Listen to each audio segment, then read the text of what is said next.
Hi, this is Kyle Kelly again. Thank you for joining me on my blog. This is actually a 5 parts ongoing series in just how the heck I'm supposed to pay for my wedding. So in this part, I'm going to be discussing the big hurdle of selling my house. And just a little background on it. We are still planning to move to Austin, Texas upon my graduation from the MBA school.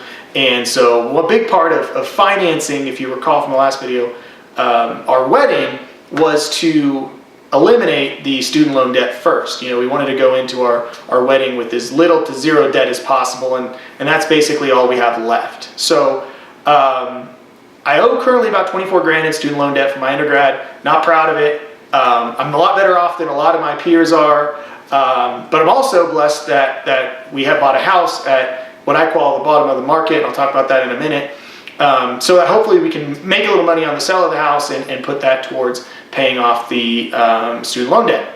So let me talk a little bit about the house, and then I'll talk a little bit about what we're planning to do with it, how this fits into our scheme, and then of course, you know, where we're going with this. So I proposed to Katie on July 3rd, 2013, just last week.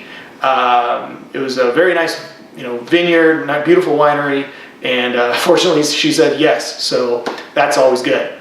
We want to get off to a good start on that. Well, we had still planned to move to Austin upon my graduation, as I mentioned earlier, but we need to list our house. Now, when I had purchased the house, about 2 years ago, I started working with a company. He was a client of mine. He owns a real estate company here in the Reno, Nevada area, and he's a very reputable company. He's worked with hundreds of people for many, many years, and I had a wonderful experience. They negotiated a lot on my behalf in order to help me get into this place, but get in at a much lower rate and get some extra perks and stuff that I wanted. So this time around, however, I feel that given my experience the first time around, given the books and knowledge that I've really taken the time to educate myself on, I'm going to take a leap of faith and try and list and sell my house myself. Okay, and this is easy to do. You can read audiobooks on this. There's plenty of how-tos. You can go to YouTube. You can read a number of various books. A book I recommend is the 5-Day Plan to Sell Your Own Home. It's a very good book, and you can get it at any Barnes & Noble or Amazon.com.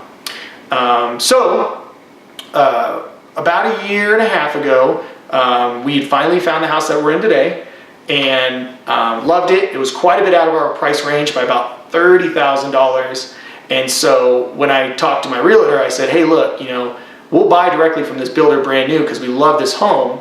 However, it's out of our price range. So they were listing at $229,000. My realtor was I asked for $200,000. We settled on $209,000.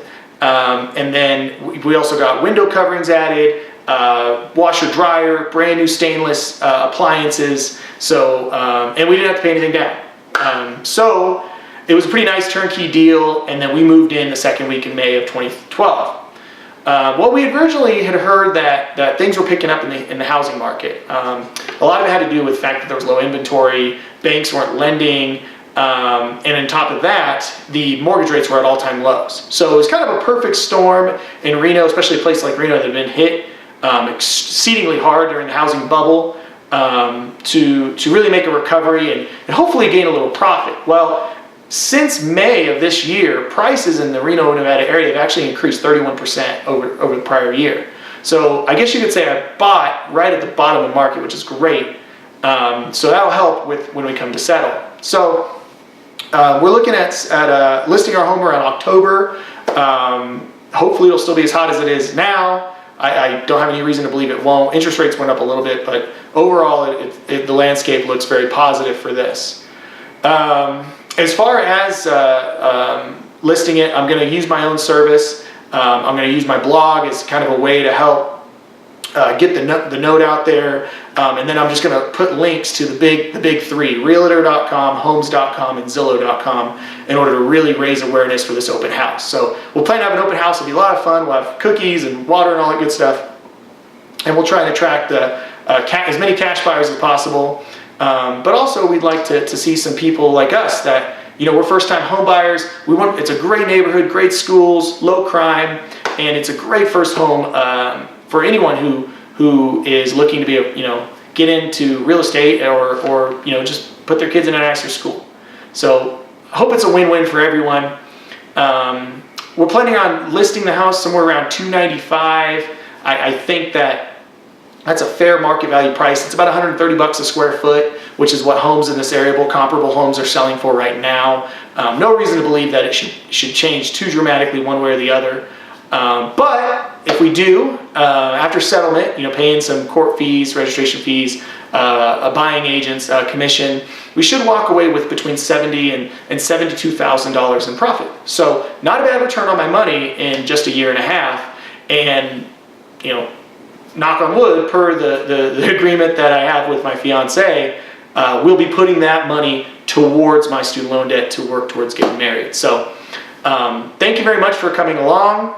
I'm going to cover the open house and how everything goes and really tie this thing in for you in a later blog post. But in part 3, I'm going to be covering how to free up your monthly cash flow by reducing some of your expenses. And I'll just use my own real world experiences to share how I do that. So thank you for coming along with me today, and we will see you next time. Again, as always, email me directly at kylekelly401@gmail.com. Thank you very much, and I'll look forward to seeing you.